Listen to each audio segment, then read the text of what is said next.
کیا ہوا سکینہ کو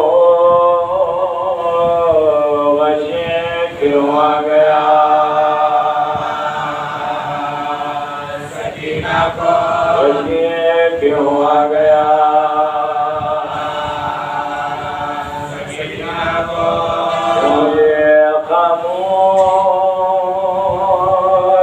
ہو گئی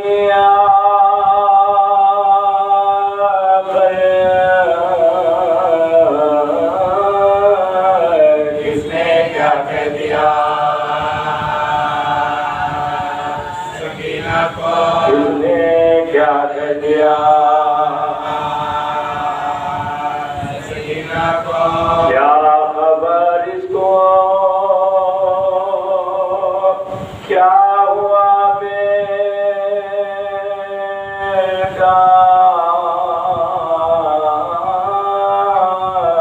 دیکھو اب ذرا سکینہ کو دیکھو اب ذرا سکینہ کو شکایت ہے اب تماشوں کی نارسن کا گلا سکینہ کو نارسن کا گلا سکینہ کو آئے غربت میں چھین کر مجھے سے لے گئی فضا سکینہ کو لے گئی فضا سکینہ کو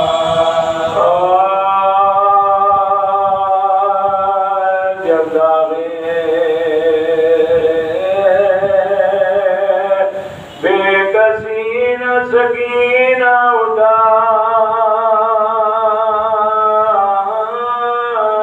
سکی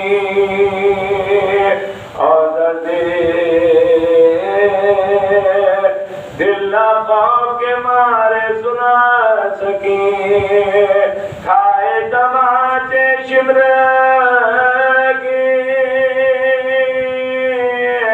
جب تک کہ کھا سکی سے قدر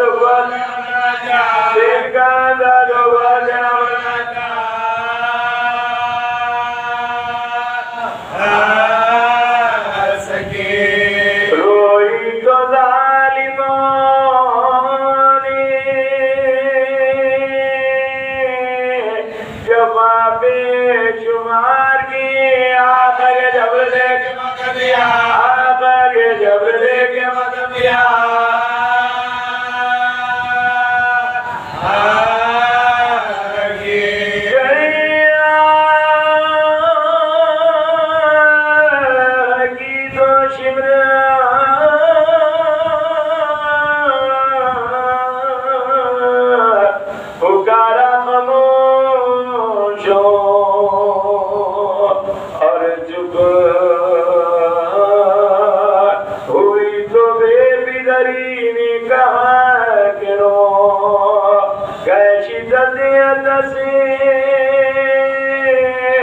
پکاری کے پانی دو گیا کہ گیلے ماما کی پیار گیا کر کے رہ گئے ماما کی پیار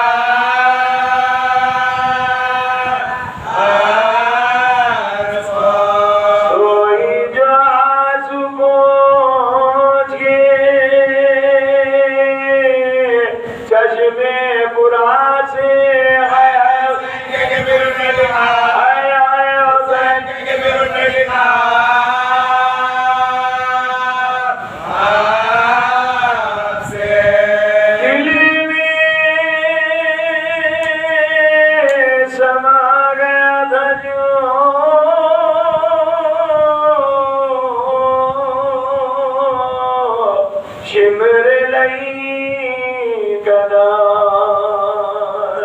سننے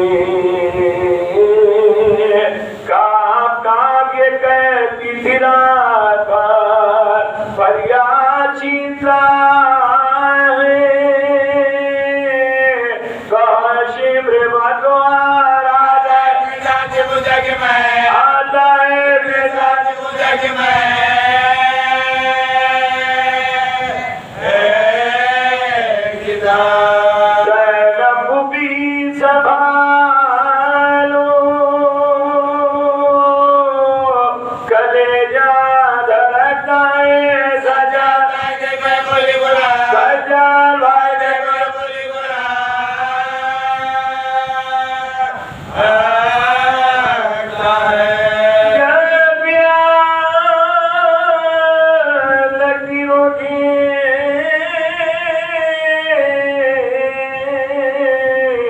چچا کو پکارتی دکھتے جو کانچا خدا کو پکارتی آتا نہ جب کوئی تو خدا کو پکارتی جینے دے لگو خدا کو پکار جینے دے لگو خدا کو پکار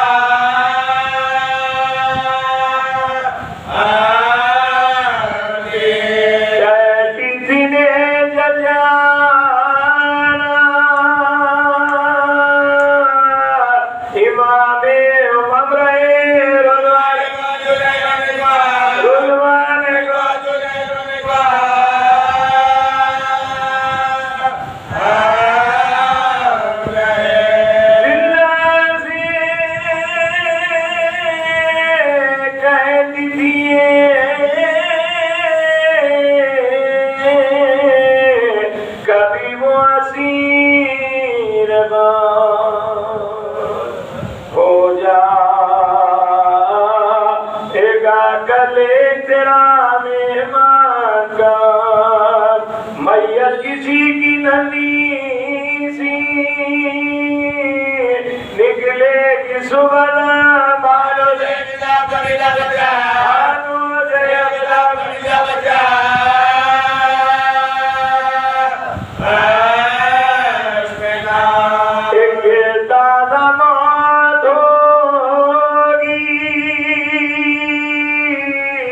نبی کے گھرانے میں عمل ہو گیا جب میں تھا عمل ہو گیا جب میں تھا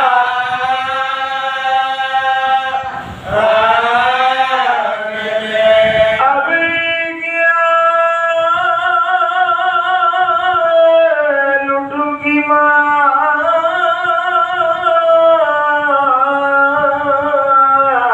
نہیں نہیں رہا اخبار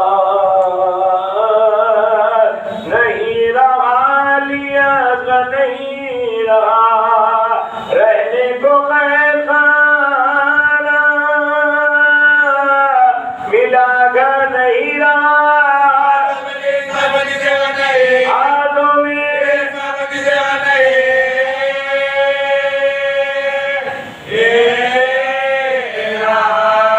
دولت کون سی جس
أعوذ بالله السميع العليم من الشيطان اللعين الرجيم. بسم الله الرحمن الرحيم. الحمد لله الذي هدانا لهذا وما كنا لنهتدي لولا أن هدانا الله. لقد جاءت رسل ربنا بالحق. والصلاة والسلام والتحية والإكرام على رسول الأنام، البشير النذير السراج المنير الطهر الطاهر الدر الفاخر البحر الذاخر العالم الباهر، الرسول المسدد والمصطفى الأمجد الذي سمي في السماء أحمد وفي الأرضين بالقاسم محمد. اللهم صل على محمد وآل محمد وآله الطيبين الطاهرين المعصومين المظلومين، واللعنة الدائمة الباقية على أعدائهم أجمعين من ليلنا هذا إلى يوم الدين. أما بعد، فقد قال الله العظيم في كتابه الكريم: بسم الله الرحمن الرحيم. إنا أنزلناه قرآنا عربيا لعلكم تعقلون. صلوات محمد. اللهم صل على محمد وآل محمد. تھوڑا سا آگے رکھا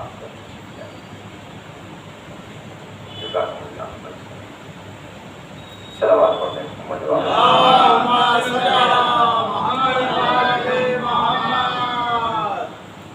سورہ مبارکہ یوسف، اس کی دوسری آیت کی تلاوت کا شرف آپ حضرات کی خدمت میں حاصل کیا ہے، جس میں اللہ ارشاد فرماتا ہے کہ انا انزلناہ قرآنا عربیا، ہم نے قرآن کو عربی زبان میں اس لیے نازل کیا تاکہ تم صاحب عقل بن سکو. عقل اللہ کی وہ عظیم ترین نعمت ہے کہ جس کو جتنی نعمت عقل زیادہ عطا ہوتی جاتی ہے، اسی اعتبار سے اللہ اس کا حساب کرتا ہے. یہی وجہ ہے کہ شریعت میں جب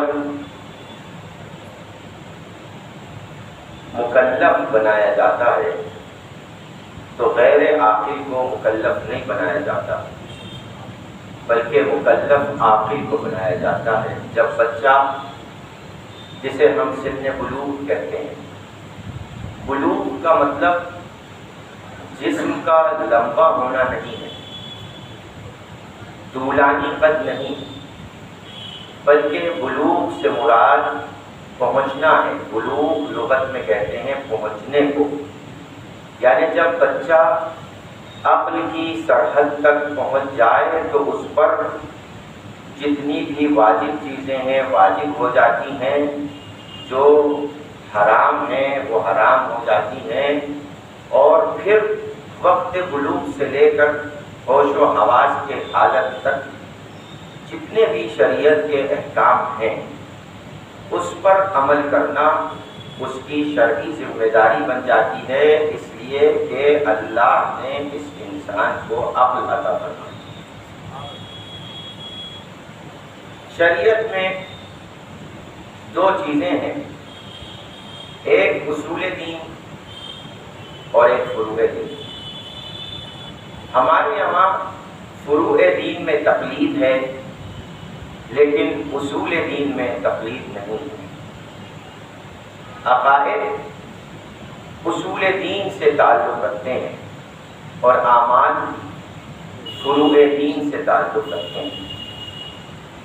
بسا اوقات یہ کہا جاتا ہے کہ قبر میں سوال ہوگا اعمال سے متعلق، لیکن حقیقت یہ ہے کہ قبر میں اعمال سے متعلق سوال نہیں ہوگا، عقائد سے متعلق سوال ہوگا۔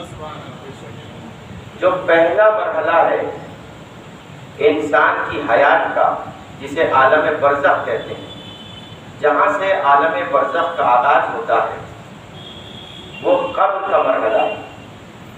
وہ قبر کہ جب عزیز رشتہ دار، بیٹے، بھائی، بھتیجے، یہ سب عزیز و اقارب، احباب، دوست چھوڑ کر اندھیری قبر میں چلے جاتے ہیں، تو اب وہاں جو اس کے ساتھی ہے وہ اس کے وہ عقائد ہیں کہ جن عقائد کی بنیاد پر اس نے دنیا میں زندگی گزاری ہوگی۔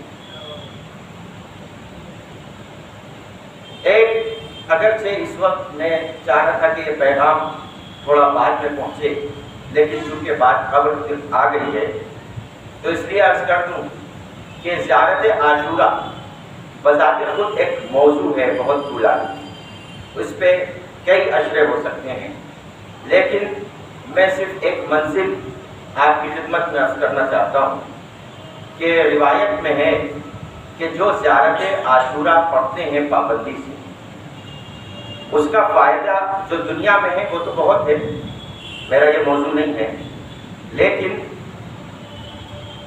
جو پابندی سے زیارت عاشورہ پڑھتے ہیں دنیاوی فوائد کے علاوہ جو فوائد اس کے قبر سے شروع ہوتے ہیں، اس میں سب سے بڑا فائدہ یہ ہے کہ زیارت عاشورہ پڑھنے والے کی قبر میں خود امام حسین علیہ السلام تشریف لاتے ہیں۔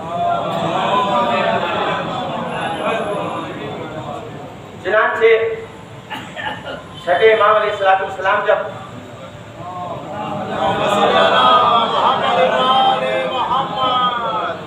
زیارت عاشورہ کے متعلق فرماتے ہیں تو فرماتے ہیں کہ زیارت عاشورہ پڑھا کرو، اس لیے کہ میرے جد حسین تمہاری قبر میں آئیں گے۔ تو سائل سوال کرتا ہے کہ مولا کیا زیارت عاشورہ میں کہیں اس کا ذکر ہے؟ تو مولا ارشاد فرماتے ہیں کیا جب تم سجدہ کرتے ہو زیارت پڑھنے کے بعد تو سجدے میں جا کے جب کہتے ہو اللہم لک الحمد حمد الشاکرین علی مصابہم الحمدللہ علی عظیم رضیتی اللہم ارزقنی شفاعت الحسین یوم الورود، یا اللہ مجھے امام حسین کی شفاعت نصیب کر یوم الورود، جب میرا ورود قبر میں ہو اس وقت حسین میرے سرانے آ جائے۔ چنانچہ مولا ارشاد فرماتے ہیں کہ یوم الورود سے مراد وہ قبر کی پہلی شب ہے کہ جس شب میں امام آپ کی قبر میں آ کر نور اس قبر کو نورانی کر دیں گے، اس لیے کہ امام حسین علیہ السلام کے لیے رسول کریم نے ارشاد فرمایا ہے کہ ان الحسین مصباح الہدی و سفینۃ النجات، حسین چراغ ہدایت ہے اور کشتی نجات ہے، تو چراغ کا کام روشنی کرنا ہے، تو اب تم قبر کے اندھیرے پن سے گھبرانا نہیں، اس لیے جو چراغ ہدایت ہے وہ خود تمہاری قبر میں آ جائے گا۔ ایک صلوات پڑھ رہے ہیں آپ مدح محمد، ایک اور درود پڑھتے ہیں محمد۔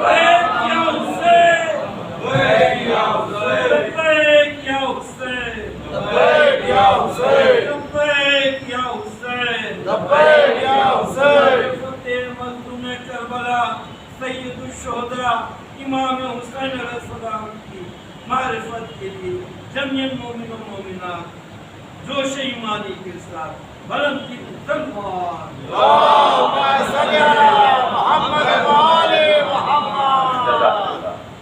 تو بزرگان ملت دو چیزیں ہیں جو عاقل پر واجب ہیں. ایک اصول دین کو عقل کی روشنی میں سمجھنا اور ایک فروع دین میں تقلید کرنا.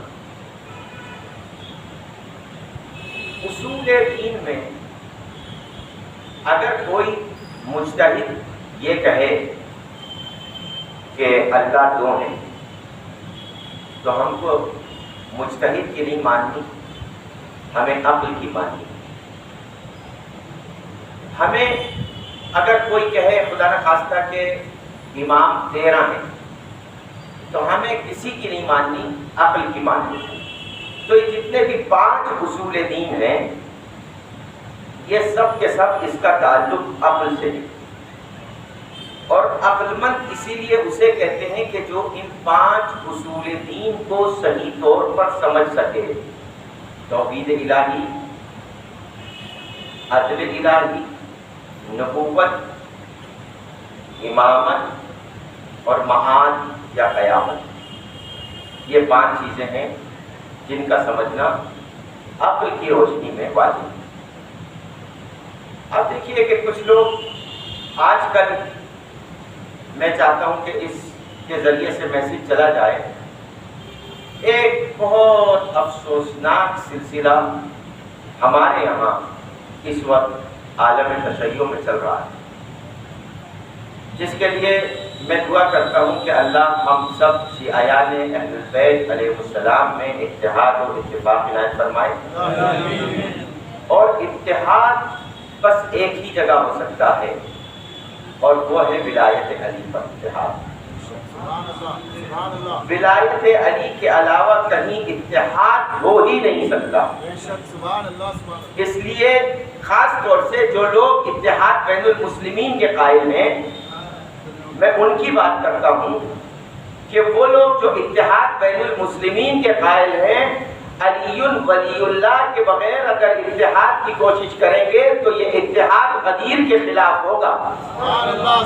اور اگر علی ولی اللہ کے ساتھ اتحاد کریں گے تو یہ رسول کی سیرت ہوگی کہ جنہوں نے حج سے پلٹتے ہوا جو آگے بڑھ گئے تھے ان کو بھی بلایا، جو پیچھے رہ گئے تھے ان کا انتظار کیا، اور اس حد درجہ انتظار کیا، اور اس کے بعد بھی رسول خاموش تھے تو اللہ نے کہہ دیا واللہ یعصمک من الناس. میرے حبیب آپ اس کی پرواہ مت کیجیے گا. جو اس مجمع میں کچھ منافق ہیں جو علی کے دشمن ہیں کہ وہ آپ کو نقصان پہنچا دیں گے، اللہ ذمہ داری لیتا ہے کہ آپ علی کی ولایت کا اعلان کیجئے تو صحیح، یہ جتنے خطرے ہیں یہ سب آپ سے دور کر دے گا.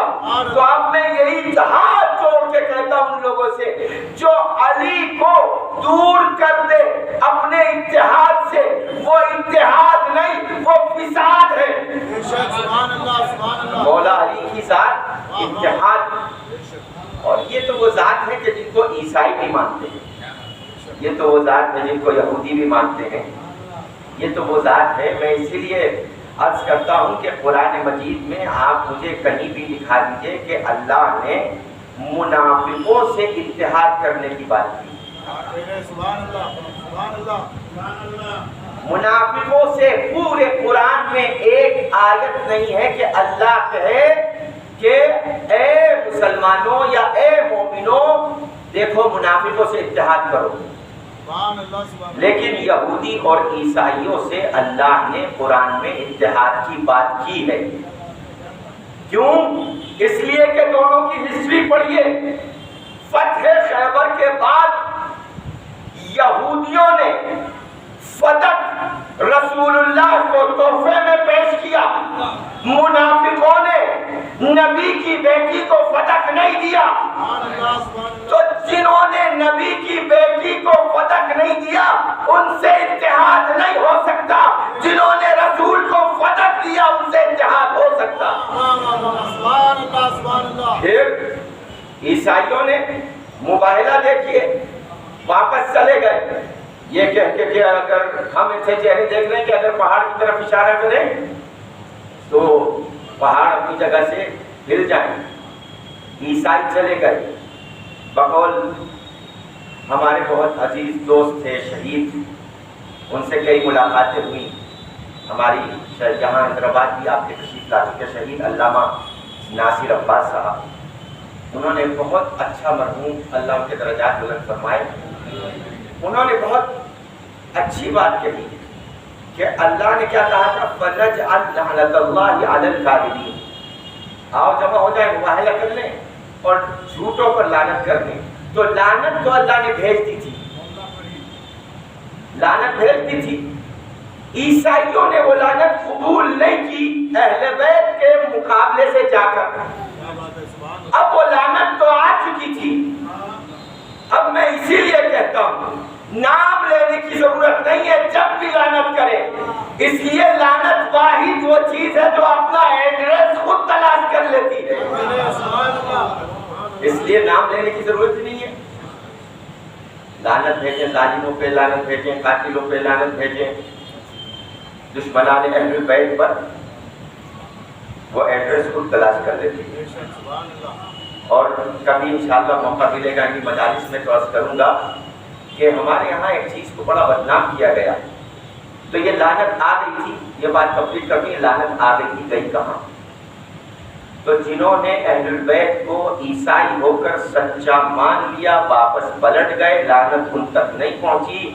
لیکن جنہوں نے اہل البیت سے گواہی طلب کر لی اور ان کو سچا نہیں مانا، لعنت وہاں پہنچ گئی. توجہ ہے نا؟ ہمیں چاہیے، دیکھیے بہت یہ نوجوان بیٹھے ہوئے ہیں، میں عرض کرنا چاہتا ہوں دنیا بھر میں ہم مولا کے ذکر کے طفیل میں سفر کرتے ہیں. ہم لوگوں سے مطالبہ کیا جاتا ہے کہ کچھ ایسی گفتگو کی جائے کہ کسی کی دل آزاری نہ ہو. بالکل صحیح بات ہے. اب ایک جملہ چلا ہے مقدسات کا کہ صاحب مسلمانوں کے مقدسات کی توہین نہیں کرنی چاہیے، اور مسلمان جو ہمارے مقدسات کی توہین کرتے ہیں، ٹھیک ہے ہم نہیں کہتے، لیکن تم کل ایمان کے بعد کو کافر کہتے ہو، پھر بھی ہم تم سے اتحاد کریں. کس بات پہ اتحاد کریں؟ تم دشمنان اہل البیت کو اپنا رہبر سمجھتے ہو، پھر بھی ہم تم سے اتحاد کریں. تم نے حق زہرا نصب کیا، ان کو مانتے ہو، پھر بھی ہم تم سے اتحاد کریں. میں خدا کی قسم، اس منبر کی عظمت کی قسم کھا کے کہہ رہا ہوں، جتنا زور منافقوں سے اتحاد کے لیے دیا جاتا ہے، اس کا آدھا بھی وقت اگر ہم کرسچن کے سامنے، ہندوؤں کے سامنے صحیح اہل البیت والا اسلام اپنے کیریکٹر اور کردار کے ساتھ پیش کریں تو اس کا بہترین نتیجہ نکلے گا. آپ کر کے تو دیکھیے، پڑھے لکھے لوگوں کے سامنے اسلام پیش کیجیے، جاہلوں کے سامنے، منافقوں کے سامنے، جنہوں نے طے کر رکھا ہے کہ ہمیں آپ کی نہیں ماننی، طے کر رکھا ہے، ان کے سامنے کیا اسلام آپ پیش کریں؟ ایک درود پڑھتے ہیں عظمت محمد و آل محمد.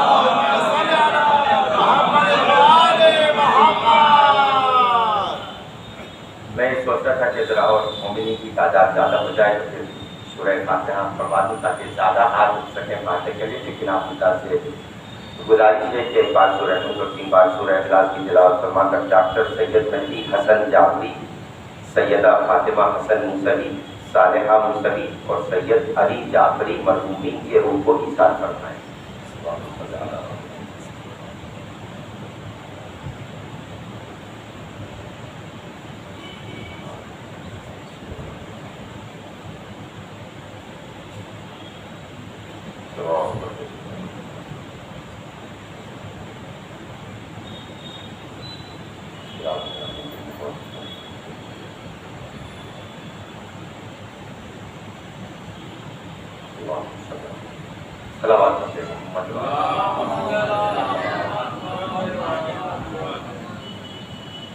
تو بزرگان ملت، میں عرض کر رہا تھا کہ اصول دین عقل کی روشنی میں. اب کیسے سمجھے؟ میں پہلے آپ کی خدمت میں عرض کر دوں کہ آپ بیٹا آپ لوگوں سے گزارش ہے آپ لوگ کبھی آ جائیے تھوڑا ہم کو پڑھنے میں ذرا سا سلوات پڑھنے کو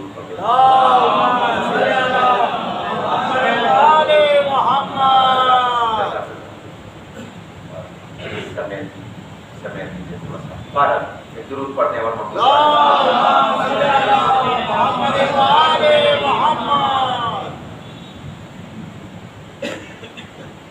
کہ پہلے میں بتا دوں آپ کی خدمت میں کہ عقل، اللہ نے جب عقل کو خلق کیا، لما خلق اللہ العقل، جب اللہ نے عقل کو خلق کیا، فقال له اقبل، اس سے کہا آگے بڑھ، عقل آگے بڑھ گئی۔ ثم قال له ادبر، پھر عقل سے کہا پیچھے ہٹ، واپس پلٹ، عقل فوراً واپس پلٹ گئی، پیچھے ہٹ گئی۔ ثم مدح اللہ العقل، پھر اللہ نے عقل کی تعریف کی اور تعریف کرتے ہوئے کہا یا عقل، اے عقل، بکی وعاقب و بکی اصیب، میں کسی پر بھی اگر عقاب کروں گا، عذاب کروں گا، تو وہ اس پر کروں گا کہ جس کو میں دوں گا تجھے اور لیکن تیرا صحیح استعمال نہیں کرے گا، اور بکا اصیب، اور اے عقل جس کو میں تجھے نعمت کی شکل میں عطا کروں گا، اگر وہ تیرا صحیح استعمال کرے گا تو اسی اعتبار سے میں اس کو جزا اور ثواب عطا کروں گا۔ پھر ثم خلق اللہ الجہل، اس کے بعد پھر اللہ نے جہل کو خلق کیا، فقال له اقبل، اس سے کہا آگے بڑھ، عقل آگے بڑھ گئی۔ ثم قال له ادبر، پھر جہل سے کہا پیچھے ہٹ، جہل پیچھے نہیں ہٹتا، آگے بڑھنے کو کہا جہل سے۔ دیکھیے عقل کے مقابلے پہ آپ جتنی ہماری کتابیں کھولیں گے، مثال طور پر کتاب الکافی، اس میں جب کتاب شروع ہوتی ہے تو کتاب العقل والجہل سے شروع ہوتی ہے، اور اسی کی یہ حدیث ہے جو میں آپ کی خدمت میں، بہت طولانی حدیث ہے، انشاءاللہ پورا سلسلہ اسی پہ چلے گا۔ تو جب عقل سے کہا آگے بڑھ، آگے بڑھ گئی، پیچھے ہٹ، عقل پیچھے ہٹ گئی، جہل سے کہا آگے بڑھ، آگے بڑھ گیا، لیکن جب کہا پیچھے ہٹ تو جہل پیچھے نہیں ہٹا، پیچھے ہٹنا اپنی توہین سمجھا، توجہ چاہتا ہوں، پیچھے ہٹنا اپنی توہین سمجھا۔ عقل نے آگے بڑھنا اور پیچھے ہٹنا اپنی عزت اور توہین کو نہیں دیکھا، اس نے اطاعت الہی کو دیکھا۔ آگے بڑھوں تو اطاعت الہی ہے، پیچھے ہٹوں تو اطاعت الہی ہے۔ اب کہیں بھی اگر کسی کے اندر وہ خواہشات نفسانی پیدا ہو کہ میں بس آگے بڑھتا رہوں، پیچھے نہ ہٹوں، کہیں پر سلو صفائی نہ کروں، کہیں امن و امان قائم نہ کروں، تو یہ عقل کی علامت نہیں ہے، یہ جہل کی علامت ہے۔ اس لیے کہ یاد رکھیے عقل کا نام ہے اطاعت کرنا، اور اطاعت دین کی فرض ہے، یا اللہ ولی کی اطاعت، یا رسول ولی کی اطاعت، یا علی ولی کی اطاعت، دین کی اطاعت۔ حیدری نعرہ خیبری، نعرہ صدری، کل آخر کی معرفت کے لیے جوش ایمانی کے ساتھ بلند ترین سلوات، اللہم صلی علی محمد۔ اسی لیے ہمیں نظر آتا ہے عقل ہے کون؟ مالک عسکر ہے، تلوار لیے ہوئے ہیں، معاویہ ابن ابی سفیان کے خیمے کی تناب کاٹنے جا رہے ہیں، تلوار اٹھی ہوئی ہے، تلوار جھکی تاکہ تناب کاٹ دے۔ پیچھے سے علی کے ایک ساتھی نے آواز دی، اے مالک عسکر، مولا تمہیں بلا رہے ہیں۔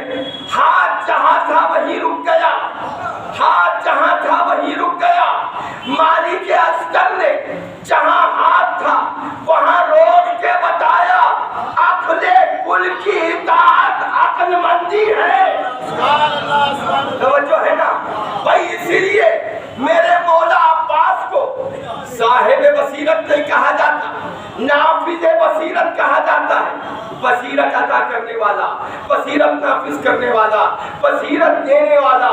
ہم باصاحب بصیرت تو ہو سکتے ہیں، کسی کو بصیرت نہیں دے سکتے، لیکن میرے مولا عباس نافذ البصیرت ہے۔ یہ زیارت کا حصہ ہے، چھٹے امام کا قول ہے، السلام علیکہ یا نافذ البصیرہ۔ اے میرے چچا عباس، اے وہ عباس جو بصیرت کو نافذ کرنے والے ہیں۔ یہ بصیرت کو کیوں نافذ کرنے والے ہیں؟ اس لیے کہ کوئی اور عباس کی جگہ ہوتا تو کربلا میں نہ حسین کے روکنے سے رکتا، نہ زینب کے روکنے سے رکتا۔ اس لیے کہ نظریہ یہی تھا کہ مجھ کو اس علی نے مانگا ہے جس نے کبھی اللہ سے کچھ نہیں مانگا۔ کیوں مانگا تھا؟ کربلا کے لیے مانگا۔ پوری ہسٹری آپ کے سامنے ہے کہ عقیل سے کہا تھا، عقیل جاؤ اور میرے لیے کسی ایسی خاتون کو تلاش کرو جس سے ایک بہادر بیٹا پیدا ہو، یہ جو کربلا میں حسین کے کام آ سکے۔ بہادر بیٹا، بہادر کیا کرتا ہے؟ جنگ کرتا ہے۔ توجہ چاہتا ہوں، بہادر کرتا کیا ہے؟ جنگ کرتا ہے۔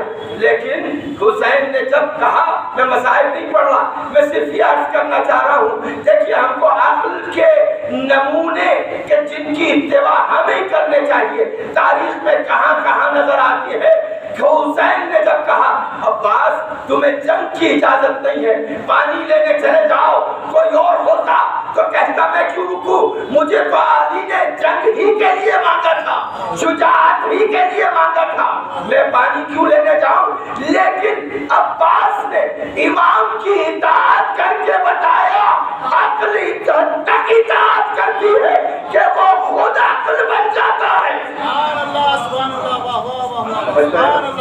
وہ خود مولا عباس کی ذات خود عقل بن جاتا ہے۔ اس حد تک اس منزل پر میرے مولا عباس پہنچے تو بزرگان ملت، یہ بہت بڑی بات ہے کہ آپ اور ہم، ہمارا فرض ہے کہ ہم سیرت ائمہ پہ عمل کریں، ایسے ویسے کی نہ سنیں۔ اب کچھ حضرات ہم سے کہتے ہیں کہ صاحب عزاداری میں کیا رکھا ہے؟ عزاداری میں کیا رکھا ہے؟ یہ سوال کیا جاتا ہے معاذ اللہ۔ تو میں اپنی بات نہیں کرتا، کچھ اسی طرح کی بات نکل کر انقلاب کے بعد آئی، انقلاب ایران کے بعد، کہ ایک گروپ آغا خمینی کے پاس پہنچا اور اس نے کہا کہ اب انقلاب آ گیا، لہذا دو کام کیے جائیں اگر آپ اجازت دیں، کہ ایک تو اتحاد کی خاطر اذان سے اشہد ان علی ولی اللہ کو نکال دیا جائے، اور دوسرے عزاداری میں اصلاح کی جائے۔ عزاداری میں جو بہت سی چیزیں آ گئی ہیں ان کا کہنا تھا، آغا خمینی کے پاس جا کے ایک گروپ ملا تھا علماء کا انقلاب کے بعد، تو اس نے یہ بات کہی، تو آغا خمینی نے علی ولی اللہ کے لیے صریحی انکار کر دیا کہ آئندہ میرے پاس اس نیت سے کبھی بھی مت آنا، اس لیے کہ ہم علی والے ہیں، یہ انقلاب علی والوں نے برپا کیا ہے، دشمنان علی نے برپا نہیں کیا، یہ علی کا ملک ہے، یہاں امام رضا جو ہے ان کا نام علی ہے، ہم یہ نہیں کر سکتے کہ علی ولی اللہ کو ترک کر دیں، اتحاد ہو یا نہ ہو، اگر اتحاد ہوگا تو علی کے ساتھ ہوگا۔ اس لیے کہ دیکھیں میں قرآن سے ایک آیت پیش کروں گا آپ کی خدمت میں، جو لوگ یہ کہتے ہیں کہ صاحب علی ولی اللہ کہ اس حد تک کیا حیثیت ہے جب ہم نے لا الہ الا اللہ محمد رسول اللہ کہہ دیا، تو بھائی میری بات مت مانیے اور سب علماء کی مت مانیے، مراجع کی بھی مت مانیے، چلیے آپ کہتے ہیں کہ غیر معصوم ہے، لیکن خود رسول کی تو مانیے۔ اب رسول کا کیا قول ہے؟ میں ابھی آپ کی خدمت میں عرض کروں گا، لیکن تھوڑا سا پہلے اس کی تشریح کے لیے عرض کر دوں۔ عربی میں ایک فے ہے، فے جو گرامر کے اعتبار سے جس کو کہتے ہیں فاء التفریع، یعنی فوراً اگر ہمیں چاہیے کام کرو فوراً یہ کر دینا، یہ لفظ فوراً کہاں آتا ہے؟ اس فے کے۔ اب میں قرآن سے ایک آیت آپ کی خدمت میں سورہ یاسین کی آخری آیت پیش کرتا ہوں، انما امرہ اذا اراد شیئا ان یقول لہ کن فیکون۔ اس کا امر یہ ہے کہ جیسے ہی وہ کہتا ہے وہ کہتا ہے۔ حالانکہ یہاں چھٹی باب ارشاد فرماتے ہیں اللہ نے یہ تمہارے سمجھانے کے لیے کہا یقولو، جب وہ کہتا ہے اسے کہنے کی بھی ضرورت نہیں ہے، جیسے ہی وہ ارادہ کرتا ہے، ارادہ کرتے ہی کن کا ارادہ کرتا ہے وہ کن یکون میں تبدیل ہو جاتا ہے، فیکون فوراً ہو جاتا ہے۔ تو یہاں فے کا فائدہ سمجھے نا آپ کہ فے کا کیا فائدہ ہے، یعنی فوراً فوراً جیسے ہی کہتا ہے ہو جا فوراً ہو جاتا ہے، سمجھ ہوتا تو فوراً ہو جاتا ہے۔ اب یہاں پہ یہ فے کہاں استعمال کی رسول نے؟ غدیر میں یہی تو کہا تھا من کنت مولا فہذا علی مولا، جس کا میں مولا ہوں فوراً اس کا یہ علی مولا۔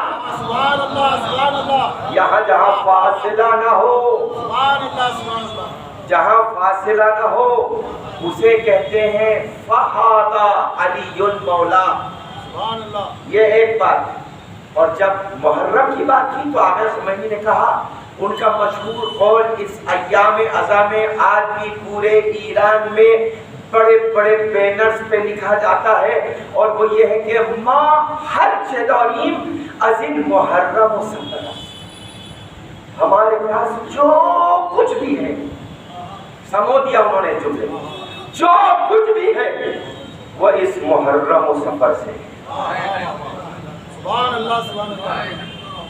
یہ لوگ جو انقلاب کا نام لے کر عزاداری پہ اٹیک کرتے ہیں، معاف کیجئے گا، یہ انقلاب کا نام یوز کرتے ہیں بالکل اسی طریقے سے جیسے رسول کے زمانے میں کچھ منافقین رسول کا نام یوز کرتے تھے، مسلمان ہو گئے تھے لیکن اندر سے کافر تھے۔ تو جو لوگ شعائر حسینی پر اٹیک کرتے ہیں ان کو کبھی انقلابی مت سمجھے گا، سبحان اللہ۔ وہ بلکہ اینٹی انقلاب ہے، انقلاب کو بدنام کرتے ہیں، آقا خمینی کو بدنام کرتے ہیں، آقا خامنئی کو بدنام کرتے ہیں، یہ سب غلط ہے۔ کوئی بھی مرجع، ایک مرجع کا آپ مجھے قول دکھا دیجیے عزاداری کے خلاف کمنٹ، اس کا الٹا ہے۔ آیت اللہ وحید خراسانی فرماتے ہیں کہ اگر کوئی عزاداری پر کوئی کمنٹ کرتا ہے ایسا ہے کأنہ کسر بحر رسول اللہ، ایسا ہے جیسے اس نے رسالت کی کمر توڑ دی۔ عزاداری پہ کمنٹ جو کرتا ہے، یہ آگے وحید خراسانی کا نظریہ، آگے سیستانی ان کا نظریہ بھی کبھی بھی آج تک کوئی قول نہیں دکھا سکتا کہ انہوں نے کوئی عزاداری پر کمنٹ کیا ہو۔ میرے استاد میں ابھی اسی پچھلے مہینے ان کا انتقال ہوا، استاد آقا سید عادل العالمی کاظمین کے رہنے والے تھے لیکن آقا مرشی نجفی کے شاگرد تھے۔ جب آقا مرشی نجفی کا انتقال ہوا تو میں اس وقت اتفاق سے مہم میں تھا الحمدللہ، تو میں نے ان کے جنازے میں شرکت کی تھی آقا مرشی نجفی کے۔ تو ان کی وصیت یہ تھی، سنیے کیا وصیت تھی آقا مرشی نجفی کی، کہ وہ مصلی، وہ جانماز کہ جس پر میں نے 60 برس تک نماز شب پڑھی ہے اس کو میرے ساتھ میری قبر میں دفن کیا جائے۔ وہ رومال سنیے، وہ رومال کہ جس رومال میں میں گریہ کرتا تھا مولا حسین پر اور اس رومال سے ان آنسوؤں کو پہنچتا تھا، وہ رومال قبر میں میرے سینے پہ رکھا جائے۔ یہ مراجع کا نظریہ ہے۔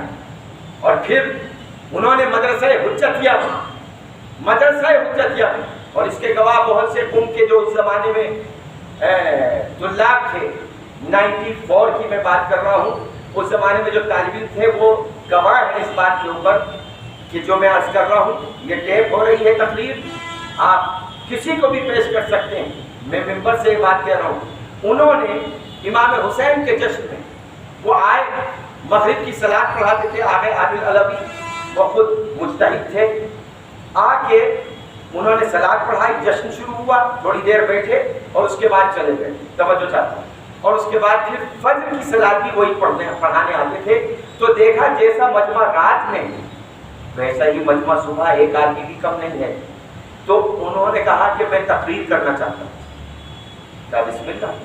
استاد کھڑے ہوئے, استاد عادل الوی, اور یہاں سے انہوں نے اسٹارٹ کیا کہ میں اکثر سوچا کرتا تھا کہ ہندوستان جیسے عوام کے بحر ذخار میں اتنے چھوٹے سے اتنے مختصر تعداد میں شیعہ کس طریقے سے اپنے عزاداری کے امور انجام دیتے ہیں جو آٹے میں نمک سے بھی کم ہے ہندوستان میں. لیکن میں اس راز کو آج سمجھا کہ یہ جو آپ کی شبیداریاں ہیں انہوں نے آپ کے دین کو ہندوستان میں بچا لیا. یہ جو ماتم ہے اس نے آپ کے دین کو ہندوستان میں بچا لیا. یہ جو عزاداری سید الشہداء ہے اس نے آپ کے دین کو ہندوستان میں بچا لیا. آپ کی اولاد کو, آپ کی نسلوں کو اس عزاداری نے ہندوستان میں بچا لیا. اور اس کے بعد انہوں نے ایک واقعہ سنایا. دیکھیے واقعہ سنایا, عجیب واقعہ. حرم حضرت معصومہ ہے, آقا مرشی نجفی نماز پڑھانے کے لیے کھڑے ہو رہے ہیں. جو حضرات گئے ہیں وہاں پہ معلوم ہے کہ ایک مکبر ہوتا ہے. مکبر, وہ جو مکبر ہوتا ہے وہ تکبیر کہتا ہے, اللہ اکبر اشہد ان لا الہ الا اللہ حی علی الفلاح قامت الصلاۃ. جماعت کھڑی ہو جاتی ہے. مکبر کے پاس مائک رہتا ہے. اتنے میں ایک انجمن ماتم کرتی ہوئی حرم حضرت معصومہ کے شہر میں داخل ہوتی ہے. جیسے وہ انجمن ماتم کرتے ہوئے داخل ہوتی ہے, وہ مکبر اعلان کرتا ہے آپ لوگ اپنا ماتم روک دیجئے اس لیے کہ نماز شروع ہونے جا رہی ہے. تو جیسے اس مکبر نے یہ اعلان کیا, آقا مرشی نجفی نے اس سے مائک لیا اور مائک لینے کے بعد اس سے یہ کہا کہ تم کو کس نے کہا تھا یہ اعلان کرنے کے لیے؟ میں ان انجمن والوں سے یہ کہتا ہوں اپنا ماتم جاری رکھے, اس لیے کہ اگر یہ انجمنیں نہ ہوتی تو یہ مصلی نہ ہوتا. سبحان اللہ سبحان اللہ. توجہ ہے نا, اس عزاداری نے اس نماز کو بچایا ہے. اگر یہ عزاداری نہ ہوتی, بیا بدنام کیا جاتا ہے, مراجع کو بدنام کیا جاتا ہے. کسی مرجع نے کسی بھی رسم عزاداری کے خلاف کچھ نہیں کہا, اور جو کہتا ہے وہ آئے میرے سامنے بیٹھے. میں حیدرآباد میں ابھی ماشاءاللہ مختار کمیٹی کی جانب سے جو مجالس ہے اس میں ابھی میں 8 سفر تک یہاں ہوں. 9 سفر کو انشاءاللہ یہاں سے جاؤں گا, اس وقت تک میں یہاں موجود ہوں. پوری دلیل کے ساتھ میں کہہ رہا ہوں, جس کو دلیل پیش کرنا آئے, کس ٹائپ کے آپ فتوے لے کے آئیں گے میں بھی دیکھوں. اچھا, اس کے بعد ایک مرجع کی میں اور آپ بات کرتا ہوں آپ کی خدمت میں, اور وہ آقائے بروجردی. آقائے بروجردی کو بھی واقعہ ہمارے استاد جو لمحہ پڑھاتے تھے قم میں مسجد اعظم میں, آقائے وجدانی فخر. اب ان کی بھی سنیے, مجتہد تھے. 40 سال تک انہوں نے شرح لمحہ پڑھائی قم میں. وہ تقریر کرنے آئے ہمارے مدرسے حجتیہ میں, جہاں ہم لوگ ہاسٹل تھا ہمارا, تقریر کرنے کے لیے آئے. تقریباً 12:15 بجے ان کی تقریر شروع ہوئی اور 12:20 پر ظہر کی نماز کا اول وقت ہوتا. جب 12:20 ہوئے تو ایک طالب علم نے بیچ تقریر میں ان سے کہا کہ حضور نماز کا وقت ہو گیا ہے. تو انہوں نے کہا کوئی بات نہیں, کہا کہ نماز ہو جائے آپ بعد میں تقریر کر لیجیے گا. تو پہلا انہوں نے جواب دیا, مجتہد میں ہوں کہ تم. سبحان اللہ سبحان اللہ. مجتہد میں ہوں کہ تم ابھی طالب علم ہو, طالب علم رہو, مجتہد بننے کی کوشش مت کرو. سبحان اللہ. اور پھر یہ کہہ کے انہوں نے کہا کہ دیکھو اول وقت نماز ادا کرنا فضیلت ہے. جتنے مجتہدین گزرے شیخ انصاری سے لے کے آج تک کسی کا یہ نظریہ نہیں ہے, شیخ توسی سے لے کے آج تک, کہ اول وقت اگر نماز نہ پڑھو تو نماز قضا ہو جائے گی. ہے کسی کا فتویٰ؟ آپ دکھا دیجیے مجھے کہ اول وقت. اچھا, یہ شور زیادہ تر کون مچاتے ہیں؟ یہ وہ مچاتے ہیں کہ جو اول وقت بیٹھ کے سگریٹیں پیتے ہیں, جو اول وقت بیٹھ کے گفتگو کرتے ہیں, جو اول وقت جا کے اپنے دنیا کے کام کرتے ہیں. جب عزاداری کا مسئلہ تھا, ارے بند کرو, نماز ہونی چاہیے, نہیں ذکر اہل بیت کی بھی ہے۔ چنانچہ ہم لوگوں نے آیت اللہ اراکی جو آغا خمینی کے شاگرد تھے ان سے تحریری فتویٰ لیا کہ اگر وہ ذکر اہل بیت ہو رہا ہے اور نماز کا وقت آ گیا تو کیا کرے؟ تو انہوں نے کہا اگر صلاۃ نماز قضا نہیں ہو رہی ہے تو ذکر اہل بیت کو جاری رکھا جائے۔ یہ مجتہدین کا نظریہ ہے۔ میرے سرکار آپ کس کی بات کر رہے ہیں؟ یہ صرف نیت کی خرابی ہے جو عزاداری کے خلاف لوگ بات کرتے ہیں۔ ایک درود پڑھتے ہیں عظمت محمد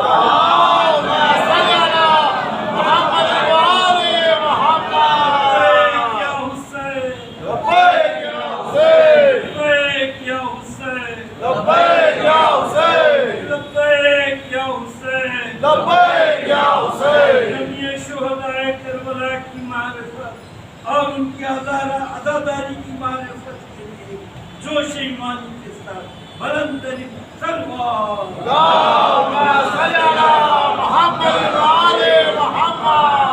اچھا سبحان اللہ سبحان آگے میں لے جا محمد چلا جو کچھ ہمارے پاس جو کچھ وہ محرم و سفر سے اب جو کچھ میں کیا نہیں آ گیا توحید ہمارے پاس قرآن آیا اس لسٹ میں بھائی قرآن کا نام نہ اصول دین کی لسٹ میں ہے نہ فروع دین کی لسٹ میں ہے۔ توجہ چاہتا ہوں تو پھر قرآن ہے کہے میں؟ قرآن اصول دین میں ہے یا فروع دین میں ہے؟ ارے نادان، قرآن اصول دین اور فروع دین میں نہیں ہے، اصول دین اور فروع دین قرآن میں ہے۔ ایسے ہی ہم سے مت پوچھنا عزاداری اصول دین میں ہے یا فروع دین میں۔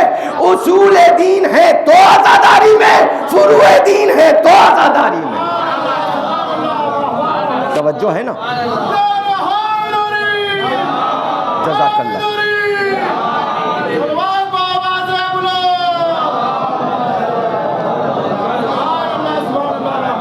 یہ سب سفیہ لوگ ہیں۔ سفیہ کسے کہتے ہیں؟ جس کے پاس عقل نہیں، اسے کہتے ہیں سفیہ۔ ہمارے اماموں نے منع کیا ہے کہ کبھی کسی سفیہ کی بات نہیں مانو۔ کہ مولا ہم سفیہ کو سمجھے کیسے؟ کہا اس کی نیت دیکھ لینا، اگر ہمارے اوپر یا ہم سے منسوب کسی چیز پر حملہ کرتا ہے تو وہ پست ہو جاتا ہے، اور اگر ہماری عزت کرتا ہے یا ہم سے منسوب کسی چیز کی رسپیکٹ اور عزت کرتا ہے تو وہ بلند ہو جاتا ہے۔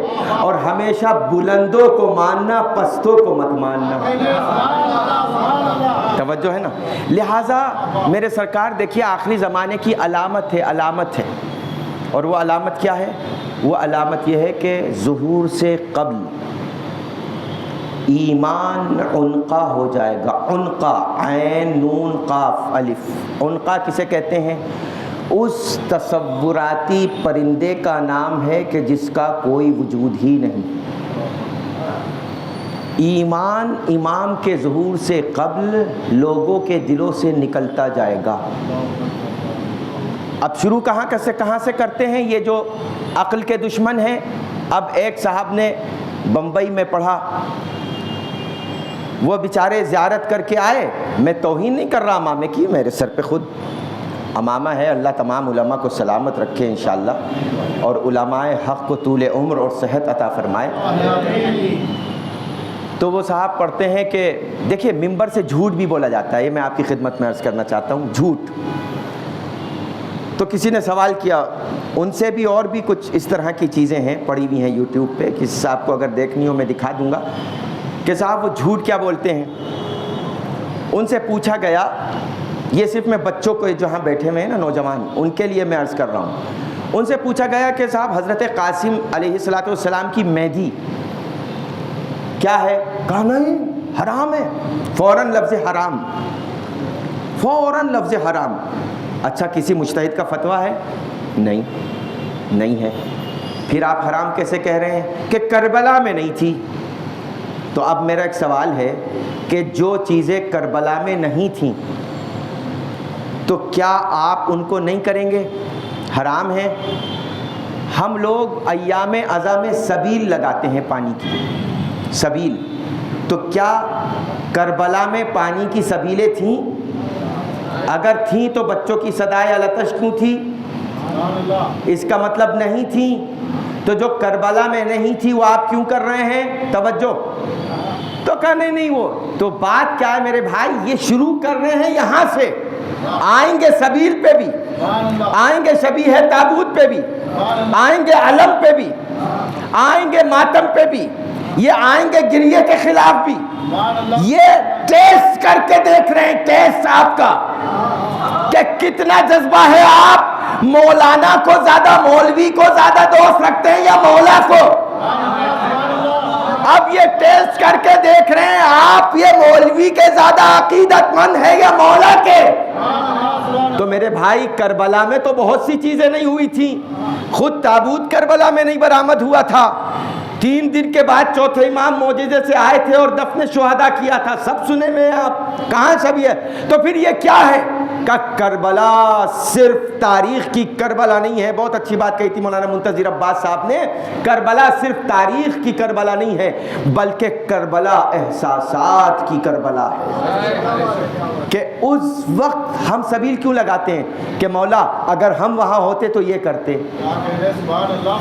ہم مہدی کیوں اٹھاتے ہیں؟ مولا ہم وہاں ہوتے تو یہ کرتے, نوبت ہی نہ آتی, ہم سب مر جاتے, قاسم کو شہید نہ ہونے دیتے. یہ جذبہ ہے اس مہدی کے پیچھے. اب جھوٹ دیکھیے کہاں بولا گیا. سوال ہوتا ہے, یوٹیوب پہ موجود ہے, سوال ہو رہا ہے.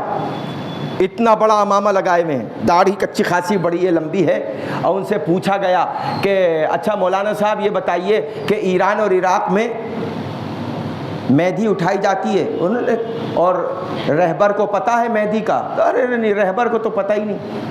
اب میں آپ کی خدمت میں 14 سال قم میں رہا ہوں. میں نے اپنی آنکھوں سے دیکھا, آنکھوں سے. منبر پر ہوں اور جسے دیکھنا ہے میں اس کو دکھا بھی دوں گا. یوٹیوب پہ بھی وہ پڑی ہوئی ہیں کچھ ویڈیوز. وہ نوجوان بچے جو عراق اور ایران جنگ میں شہید ہو جاتے تھے بغیر شادی کے, ان کی ایرانی مائیں ان کی مہندی نکالتی تھیں ایران میں. اب آپ نے غور کیا؟ جھوٹ. دوسری چیز, جو حضرات ایام اعظہ میں گئے ہیں کربلائے معلیٰ اور نجف اشرف, تو نجف اشرف جو 4 مراجع بڑے وہاں, جس میں ابھی آغا سعید الحکیم کا انتقال ہوا ہے, اللہ ان کے درجات بلند فرمائے, 4 مراجع موجود. ان کی بہت سے مجتہدین ہیں وہاں پر, ان کی موجودگی میں مہدی حضرت قاسم کی نکالی جاتی ہے, اور کتنے اہتمام سے. اور کربلا میں بھی مہدی نکالی جاتی ہے, اور کربلا میں روز عاشورہ خون کا ماتم بھی ہوتا ہے. ہوتا ہے نہیں ہوتا؟ اچھا دیکھیے, 2 مرکز ہیں. ایک ہے علم کا مرکز, ہیڈ آفس, اور ایک ہے عزاداری کا مرکز اور ہیڈ آفس. علم کا مرکز ہے باپ کے پاس, عزاداری کا مرکز ہے بیٹے کے پاس. اب اگر دیکھنا ہے صحیح عزاداری کہاں ہو رہی ہے تو برانچ آفس میں مت دیکھنا, ہیڈ آفس میں دیکھنا کہ کربلا میں کیا ہو رہا ہے. کربلا میں ہوتا ہے کہ نہیں ہوتا؟ قمع زنجیر لگتی ہے کہ نہیں لگتی؟ خونی ماتم ہوتا ہے کہ نہیں ہوتا؟ تو مراجع اس کو کیوں نہیں روکتے؟ آپ کیا مراجع سے زیادہ ہیں؟ آپ کیا مجتہدین سے زیادہ ہیں؟ جمعہ 8 دن رہ کے زیارت کر کے امامہ رکھ کے آ گئے, اپنے کو بہت بڑا علامہ سمجھتے ہیں. عزاداری کے خلاف بولنا, فیس بک پر ایک قیامت ڈھا رکھی ہے. شیعہ آپس میں لڑ رہے ہیں.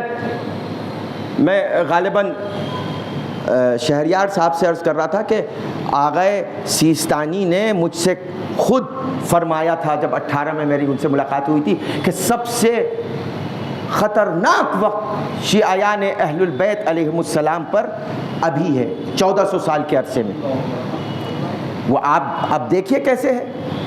فیس بک پر آپ کو ایک کوئی صاحب پوسٹ بنا کے ڈالنے ہیں اپنے شیعہ, اس میں مولانا لوگ بھی ہیں, ذوالجناح کے خلاف پوسٹ ڈال رہے ہیں, کوئی حضرت قاسم کی مہدی کے خلاف پوسٹ ڈال رہا ہے, کوئی یہ لکھ رہا ہے علم بہت ہو گئے.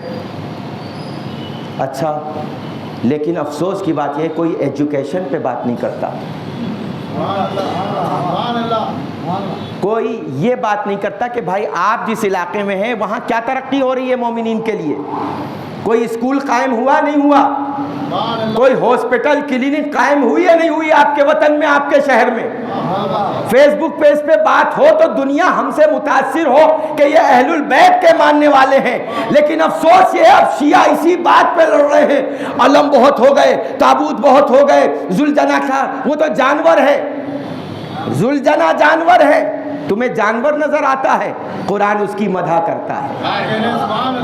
قرآن تو پڑھ کے دیکھو، قرآن میں سورہ عادیات پڑھ کے دیکھو، پورا سورہ عادیات مولا کے گھوڑوں کی ٹاپوں کی تعریف کر رہا ہے قرآن۔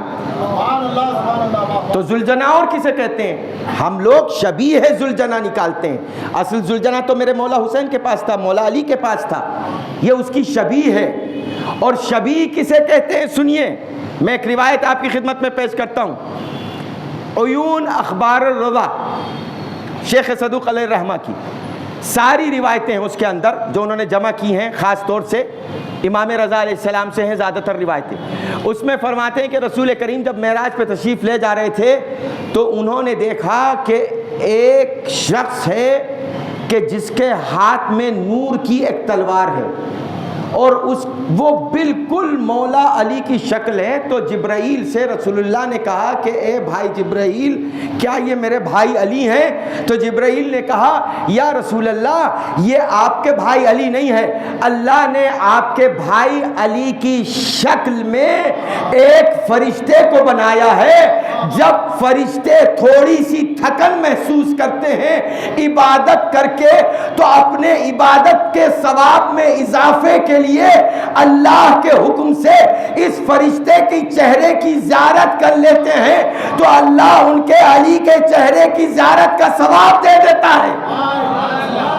توجہ ہے نا؟ یہ کون زیارت کرتے ہیں؟ معصوم فرشتے، معصوم فرشتے۔ ایک شخص ہے آتا ہے رسول اللہ کے پاس کہ یا رسول اللہ میں یہ چاہتا ہوں کہ ایسی عبادت کروں اور بہت کم وقت میں کروں کہ اللہ مجھے بہت زیادہ عبادتوں کا ثواب عطا کر دے۔ تو کہا اچھا تم ایسا چاہتے ہو، رک جاؤ۔ سامنے سے دیکھا کہ ایک بڑے لمبے قد کا عرب آیا، انصاری آ رہا ہے۔ رسول اللہ نے کہا یہاں آؤ، آ کے بیٹھ گیا۔ کہا کہ یہ بتاؤ کہ تم کہاں سے آ رہے ہو؟ تو وہ کہتا ہے میں بہت بڑی عبادت کر کے آ رہا ہوں۔ توجہ، کہاں سے آ رہے ہو؟ کہ بہت بڑی عبادت کر کے آ رہا ہوں۔ وہ جواب دیتا ہے کہ اچھا ایسے کتنی بڑی عبادت تم کر کے آ رہے ہو؟ کہ یا رسول اللہ آپ بتا دیجئے، جو عبادت میں کر کے آ رہا ہوں آپ کو پتہ ہے، آپ کے علم میں ہے۔ تو رسول اللہ نے ارشاد فرمایا یہ ایک ایسی عبادت کر کے آ رہا ہے کہ اگر اس کی عبادت کا ثواب پوری دنیا کے جنوں اور انسانوں کو بانٹ دیا جائے تو کم سے کم ہر ایک کے حصے میں یہ ثواب آئے گا کہ اللہ اس کے سارے گناہ بخش دے گا۔ اتنے لوگوں کے اگر اس کا ثواب ساری دنیا کے لوگوں میں بانٹ دیا جائے تو ایک مرتبہ یا رسول اللہ آخر یہ کر کے کیا آ رہا ہے؟ کہ اس سے پوچھو کہ یا رسول اللہ میں نکلا تھا گھر سے کسی کام سے، علی کا خیال آ گیا کہ چلو پہلے علی کی زیارت کر لیں، میں ابھی علی کے چہرے کی زیارت کر کے آ رہا ہوں۔ اس لیے کہ آپ ہی کا تو قول ہے کہ النظر الی وجہ علی عبادہ، علی کے چہرے کی طرف دیکھنا عبادت ہے۔ یہ دو چیزیں ہمیشہ یاد رکھیے گا، ایک مولا کی ولایت، یہ کام آئے گی یہاں بھی وہاں بھی، اور ایک یہ عزاداری جناب سید الشہداء، یہ یہاں بھی وہاں بھی۔ تو جھوٹ بولا جاتا ہے عزاداری۔ میں آج جو جوانوں کو زیادہ دیکھ رہا ہوں مجلس میں، اس لیے میں چاہ رہا ہوں کہ میسیجز، پہلی تو بات یہ میری 10 بستہ گزارش ہے رسپیکٹ کے ساتھ کہ آپ لوگ اگر اس کا حصہ ہیں فیس بک پر کبھی مومنین آپس میں بحث نہ کریں، اس لیے کہ جو دشمنان اہل البیت ہیں وہ بڑا خوش ہوتے ہیں کہ ہم نے شیعوں کو اس حالت پہ پہنچا دیا کہ اب نہ تو یہ فیس بک پہ توحید کے فلسفے کے بارے میں گفتگو کرتے ہیں، نہ عدل الہی کی دلیلیں دیتے ہیں، نہ نبوت کی دلیلیں دیتے ہیں، نہ امامت کے بارے میں کچھ قرآن سے پروف پیش کرتے ہیں، نہ یہ معاد کے سلسلے میں، نہ برزخ کے اعتبار سے، نہ رجعت، کچھ بھی نہیں، کوئی عقیدہ نہیں بیان کرتے، صرف کیا لڑتے ہیں آپس میں۔ تو فیس بک پر اگر کوئی صاحب کوئی پوسٹ ڈالیں، اسی وقت ان کو کیا انڈر باکس جی ہائٹ باکس جو اندر ہے اس کو جا کے پہلے اس کو متنبہ کیجئے کہ بھائی یہ فیس بک کے اوپر یہ مت ڈالو، شیعیان اہل البیت، قرآن نے کہا ہے انما المؤمنون اخوہ، مومن آپس میں بھائی بھائی ہیں، فاصلحوا بین اخویکم۔ اگر تم اپنے مومن بھائیوں میں اختلاف دیکھو تو ان میں پیار محبت اور اتحاد کرانے کی کوشش کرو، افتراق کرانے کی کوشش نہیں کرو، ان میں جھگڑا ڈالنے کی کوشش مت کرو، اس لیے کہ یہ بہت الفتنۃ اکبر من القتل، قرآن کی آیت ہے، فتنہ پھیلانا قتل سے زیادہ گناہ ہے، قتل سے زیادہ۔ اگر دو مومنین کے دل جوڑ سکتے ہیں تو جوڑ دیجئے، دو مومنین کے دل توڑیے مت، جوڑیے، یہ مومن کی علامت ہے۔ ایک جگہ ایک صاحب پہنچے، انہوں نے کچھ اختلافی چیز پڑھی گجرات یہیں انڈیا میں، پھر میں پہنچا، میں نے کہا بھائی آپ لوگ تو سب ماشاءاللہ بڑے متحد تھے، یہ دو گروپ کیوں بن گئے؟ کہ ایک مولانا صاحب آئے تھے، انہوں نے یہ پڑھا، کچھ ان کے ساتھ ہو گئے، کچھ ان کے مخالف ہو گئے۔ تو میں نے کہا یاد رکھنا، اگر عالم کو پہچاننا ہے تو ایسے پہچاننا جو قوم کو جوڑ کے جائے وہ عالم ہے، جو توڑ کے جائے وہ ظالم ہے۔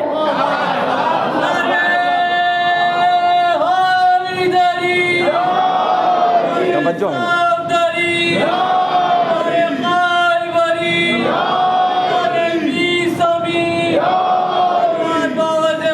جزاک اللہ مولا سلام اور فرمایا آپ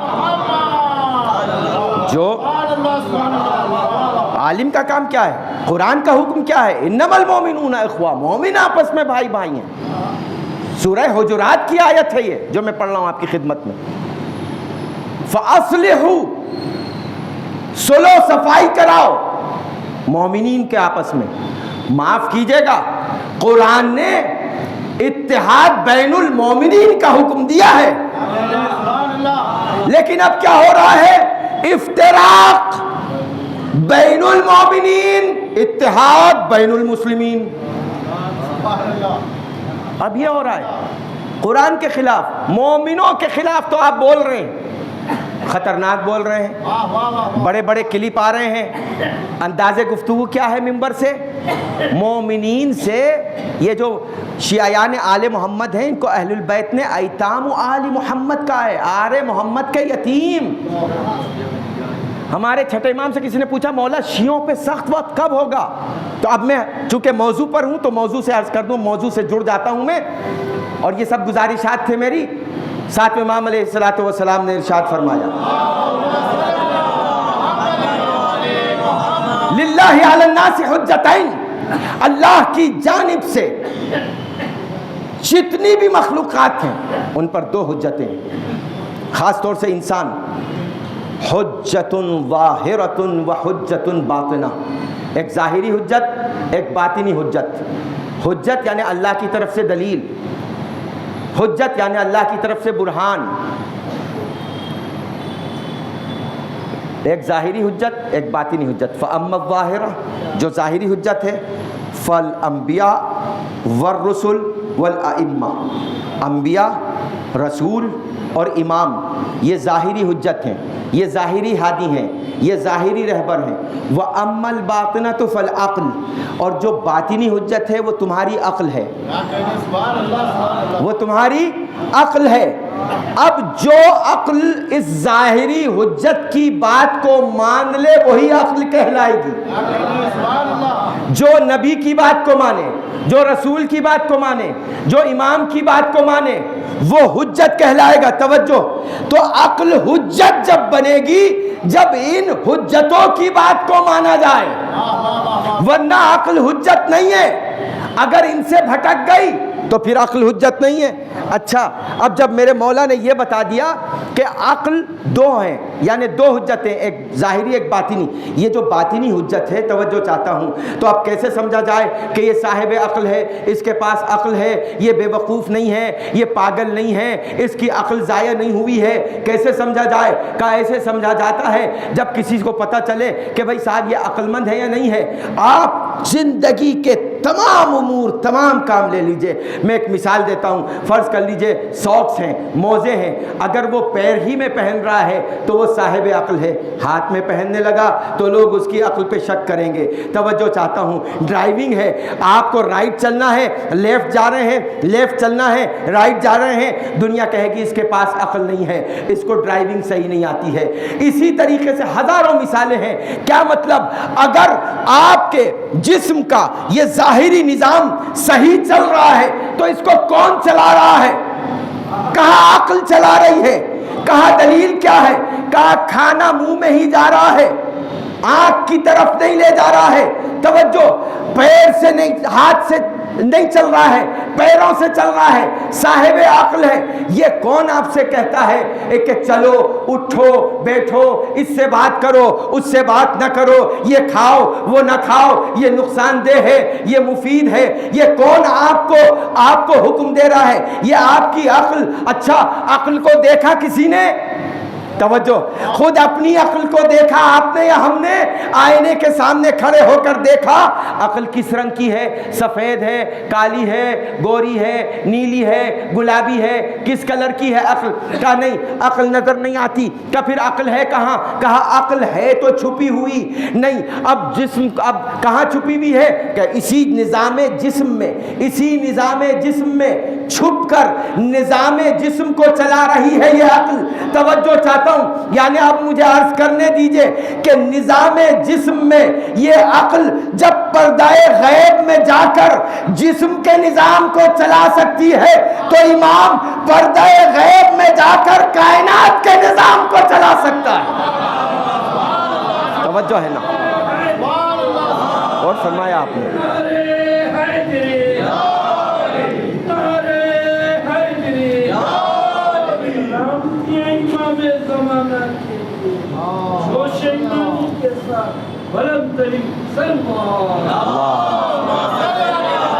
مولا سلامت۔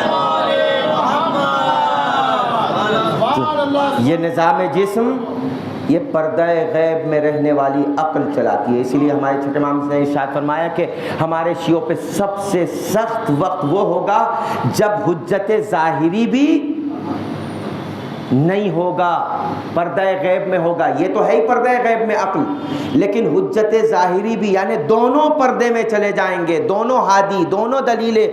وہ وقت ہمارے شیعوں پہ سخت بھی ہوگا اور فضیلت بھی بہت ہے کہ زمانے غیبت کے شیعوں کی بعض روایتوں میں فضیلت اماموں کے زمانے میں رہنے والے شیعوں سے زیادہ ہے، اس لیے کہ جو اماموں کے زمانے میں تھے وہ اپنی آنکھوں سے اماموں کو دیکھ رہے تھے، لیکن ہم اپنے امام کو نہیں دیکھ کر پھر بھی ان پر ایمان رکھے ہوئے ہیں۔ فضیلت آپ کی زیادہ ہے اس زمانے سے۔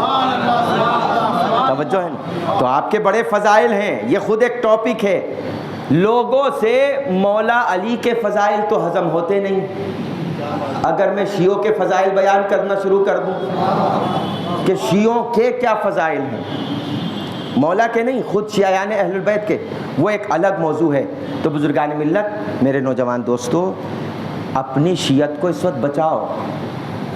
جو بھی عزاداری سید الشہداء کے خلاف بولے، ٹوپی میں ہو، امامے میں ہو، کسی میں، اس لباس میں، اگر عزاداری سید الشہداء کی کسی بھی شعائر پر وہ اٹیک کر رہا ہے تو میں یہ نہیں کہتا کہ آپ اس کی توہین کیجئے، امام رسول پہنے ہوئے اس کی رسپیکٹ کیجئے، مگر دوبارہ ایسے لوگوں کو نہ بلائیے۔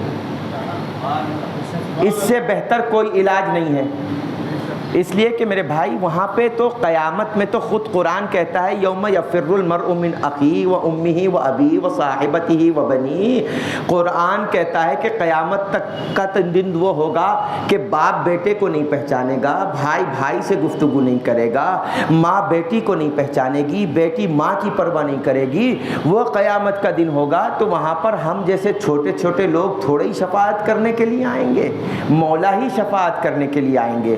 اور بھائی ایک بات اور عرض کرتا چلوں اور اس کے بعد ختم دعا، یہ عزاداری یہیں سے میں ربط مسائب عرض کرنا چاہ رہا ہوں کہ یاد رکھیے، میں ایک مثال دیتا ہوں، اگر میں اپنی مثال دیتا ہوں، میرے والد مرحوم کا انتقال ہو چکا ہے، اگر میرے گھر میں میرے باپ کی موت ہو جائے اور ہم اپنے گھر میں اپنے باپ کو رو رہے ہیں، تو کیا کسی کو یہ حق حاصل ہے آ کے کہنے کا ابھی مت رو، ادھر بیٹھ کے رو، یہ کپڑے پہن کے رو، یہ کپڑے مت پہنو، لوگ آ رہے ہیں ذرا ان کو پوچھ لو، جو تمہیں پرسہ دینے کے لیے آ رہے ہیں ذرا ان کا بھی خیال کر لو۔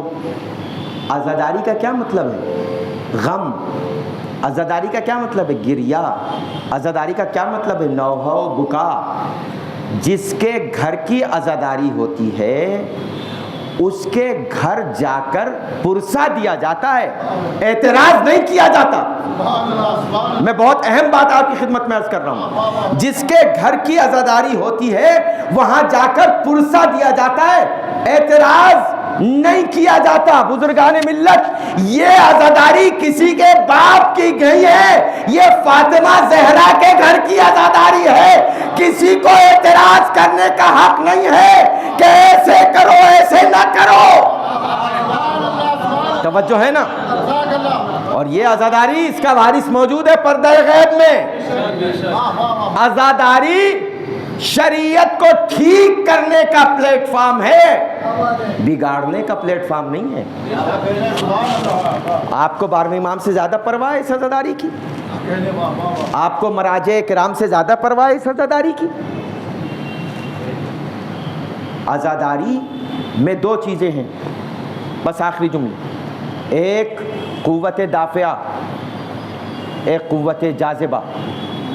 قوت جاذبہ اور دافعہ یعنی خود عزاداری میں یہ صلاحیت موجود ہے کہ اگر کوئی غلط چیز عزاداری کی طرف آئے گی تو عزاداری دافعہ اس کو ڈھکیل دے گی، اس کو ایکسیپٹ نہیں کرے گی۔ اور اگر کوئی عزاداری میں چیز قبول کرنے والی ہوگی تو عزاداری اس کو قبول کر لے گی۔ یہ عزاداری میں خود صلاحیت ہے، اس لیے کہ بی بی کے گھر کی عزاداری ہے، ہمارے آپ کے گھر کی عزاداری نہیں ہے۔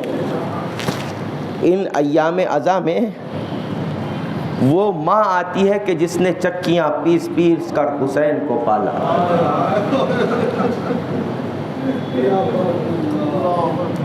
عزادارو،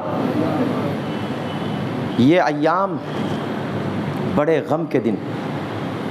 قافلہ اہل حرم شام کی طرف آ چکا ہے۔ آپ نے یقیناً واقعہ سنا ہوگا، اس پہ اعتراض بھی سنا ہوگا کہ ایک راہب ہے، مدینے پہنچتا ہے، عیسائی ہے، کرسچن ہے، اولاد نہیں ہوتی ہے، رسول اللہ کو رحمت للعالمین سمجھ کر یقین کر کے مدینے پہنچتا ہے۔ پہنچ کر رسول اللہ سے کہتا ہے کہ اے مسلمانوں کے نبی، میرے اولاد نہیں ہے، مجھے اولاد عطا کیجیے۔ حسین آغوش رسول میں بیٹھے ہوئے، ایک مرتبہ رسول جواب دیتے ہیں کہ اے راہب، تیری قسمت میں اولاد نہیں ہے، لیکن چھوٹا شہزادہ رسول کی آغوش میں بیٹھ کر اس راہب سے کہتا ہے، راہب جا، تجھے میں نے ایک بیٹا دیا۔ رسول کہتے جاتے ہیں، امام حسین کہتے جاتے ہیں، جا، میں نے 7 بیٹے امام حسین نے دیا۔ جب راہب چلا ہے تو جانے لگا تو راہب کو امام حسین نے روکا، اور اس بچپنے میں امام حسین نے راہب سے کہا کہ راہب، ہم کسی دن تیرے مہمان بن کے آئیں گے، ہم کسی دن تیرے مہمان بن کر آئیں گے۔ تو ایک مرتبہ راہب نے کہا کہ اے شہزادے، میری خوش قسمتی کہ آپ کسی دن میرے گھر مہمان بن کر آئیں۔ یہ میری خوش قسمتی ہے۔ اللہ اکبر۔ اور وہ وقت آیا کہ جب یہ قافلہ شام کی سرحد پہ پہنچا ہے تو شام ہی کی سرحد پہ دیر راہب تھا جہاں راہب رہتا تھا، جس کو حسین نے 7 بیٹے عطا کیے تھے۔ جب رات کا وقت آیا، رات کا ایک حصہ گزرا، جب رات کا ایک حصہ گزرا تو راہب کی زوجہ نے راہب کو جگایا کہ راہب اٹھ کے کیا بات ہے، کہا ذرا کان لگا کے سن، کوئی بچہ ہے جو یا حسین کہہ کے رو رہا ہے، کوئی بچہ ہے جو یا حسین کہہ کے رو رہا ہے۔ تو راہب نے کہا کوئی بات نہیں، رونے دے، رونے والے روتے ہیں، رلانے والے رلاتے ہیں، تم سے کیا مطلب؟ کیا مجھے کوئی مطلب نہیں ہے، بس جا کے اتنا کہہ دے کہ ہم رونے کو منع نہیں کرتے مگر حسین کا نام لے کے نہ رو، اس لیے کہ حسین ہمارا محسن ہے، حسین نے ہمارے گھر میں چراغ جلا دیے۔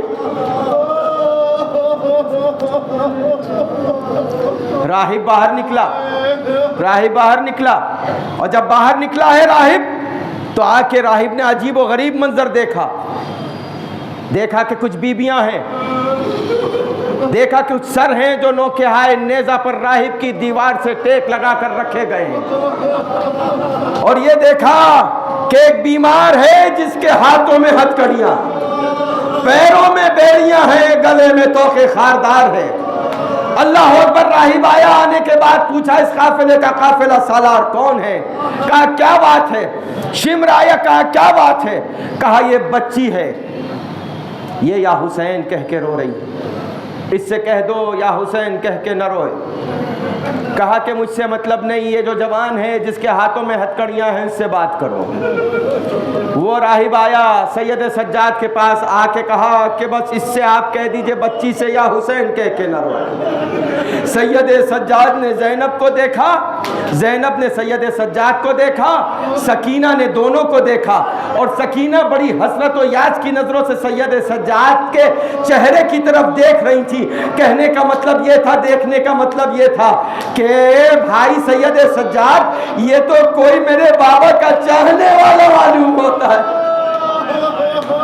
اللہ اکبر۔ آیا سید سجاد کے پاس ہاتھ جوڑے، کب میری اتنی درخواست ہے اس بچی سے کہہ دو یا حسین کہہ کے نہ روئے، اس لیے کہ مجھ کو مدینہ یاد آ جاتا ہے، اس لیے کہ مجھے میرا محسن حسین یاد آ جاتا ہے، اس لیے کہ مجھے آغوش رسول میں بیٹھے ہوئے حسین یاد آ جاتے ہیں۔ ایک مرتبہ سید سجاد نے کہا جا یہ بچی اب یا حسین کہہ کے نہیں روئے گی۔ راہب چلا، جب اپنے گھر کی طرف اندر کی طرف جا رہا تھا تو جو سرہائے شہداء رکھے ہوئے تھے، ٹیک لگائے ہوئے، اس میں سے ایک سر سے آواز آئی، راہب ہمارا سلام۔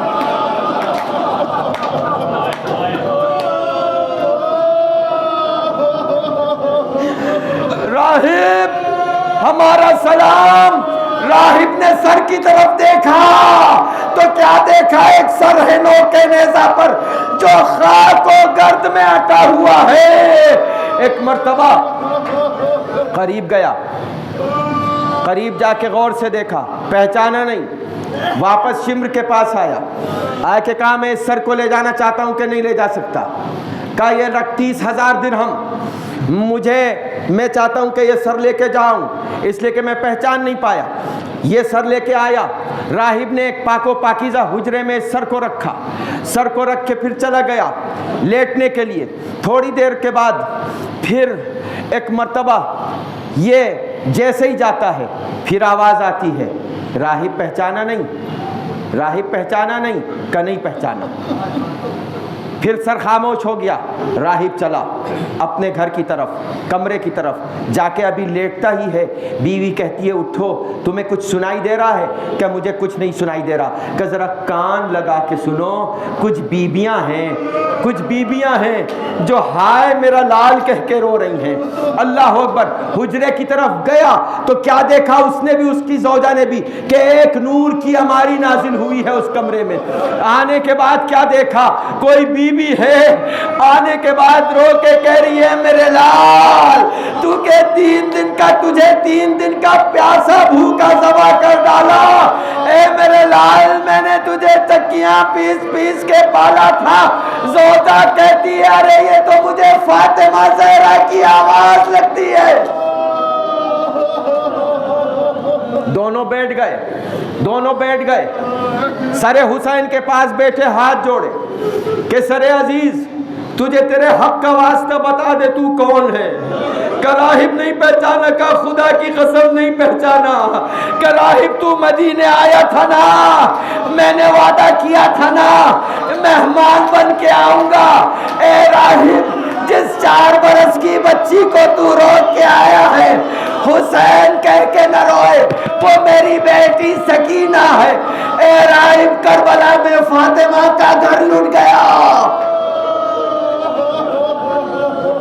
اے راہب جب باہر نکلنا نظریں اونچی کر کے نہ نکلنا, اس لیے کہ وہاں میری بہنیں زینب و ام کلثوم ہیں, اس لیے کہ وہاں میری زوجہ ہے, اس لیے کہ وہاں زین العابدین کی زوجہ ہے, سیدات ہیں, بنی ہاشم کی بیویاں ہیں, اس لیے نظروں کو اوپر نہ اٹھانا.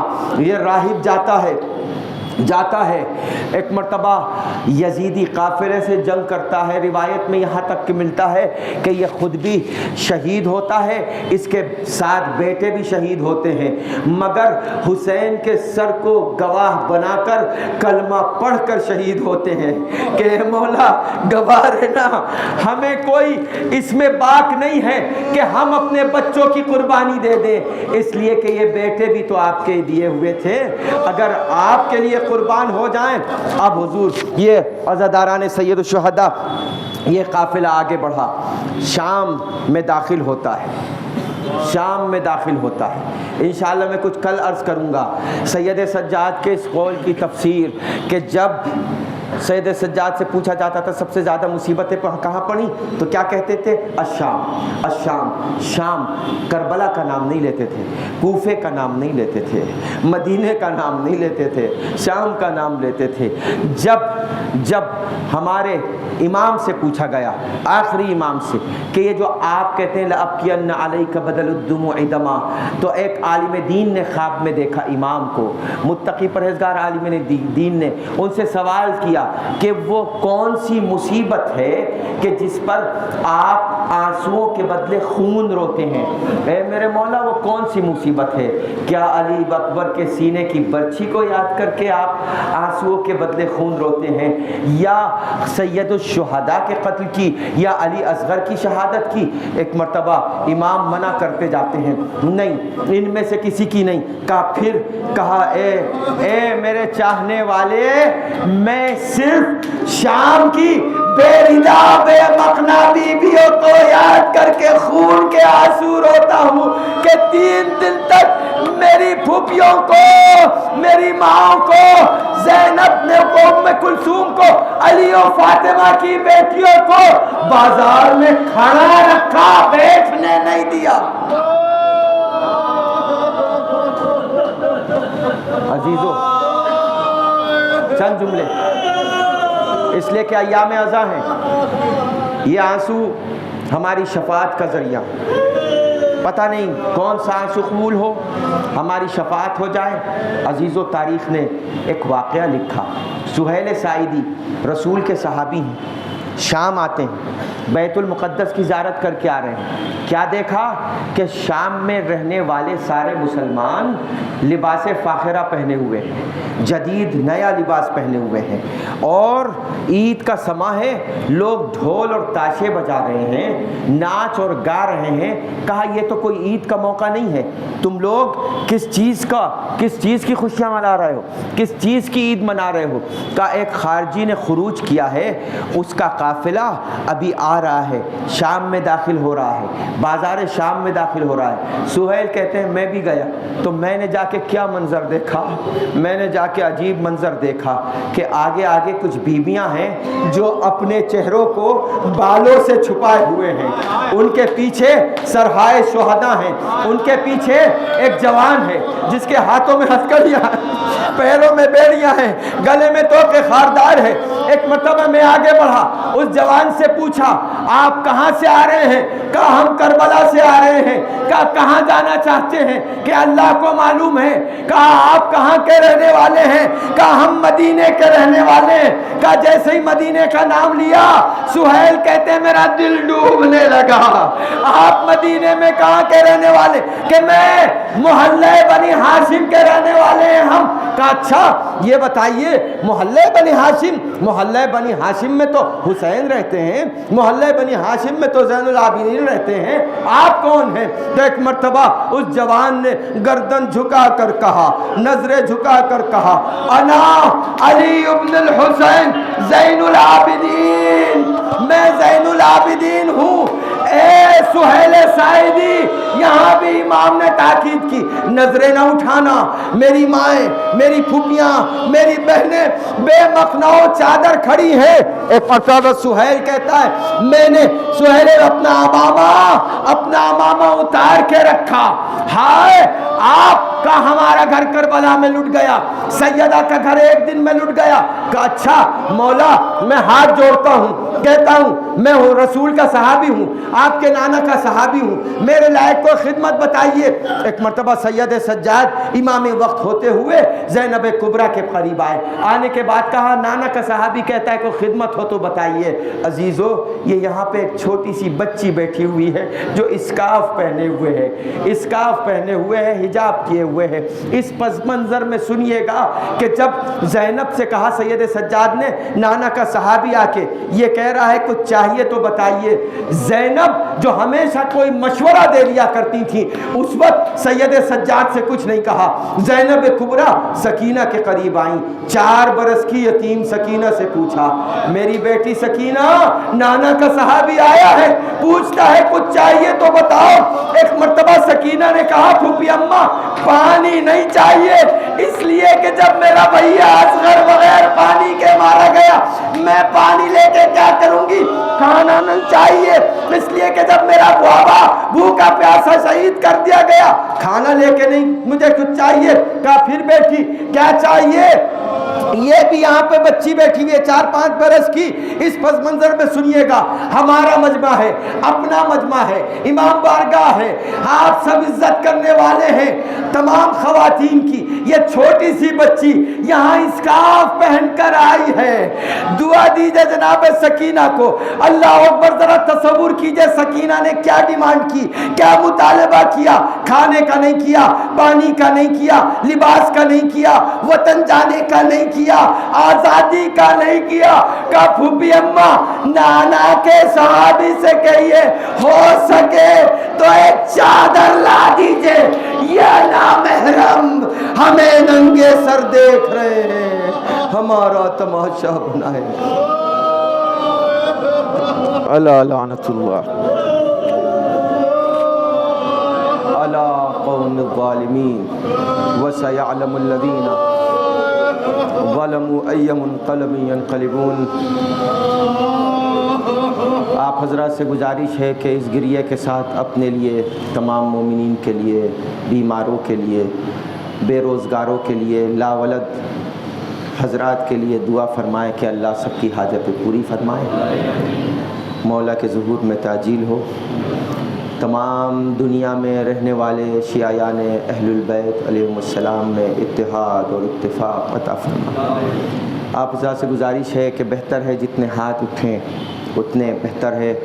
ہمیں بھی ایک دن اس دنیا سے جانا ہے، تو آپ سے گزارش ہے کہ ڈاکٹر سید مہدی حسن جعفری، سیدہ فاطمہ حسن موسوی، صالحہ موسوی، سید علی جعفری اور دیگر تمام مومنین و مومنات اور شہداء عصر حاضر کے لیے ایک بار سورہ حمد اور 3 بار سورہ اخلاص کی تلاوت۔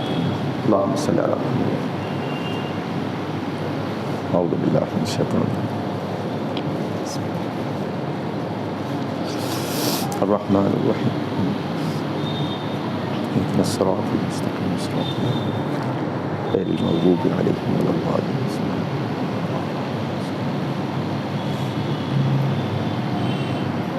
اللهم صل على محمد یا علی Allah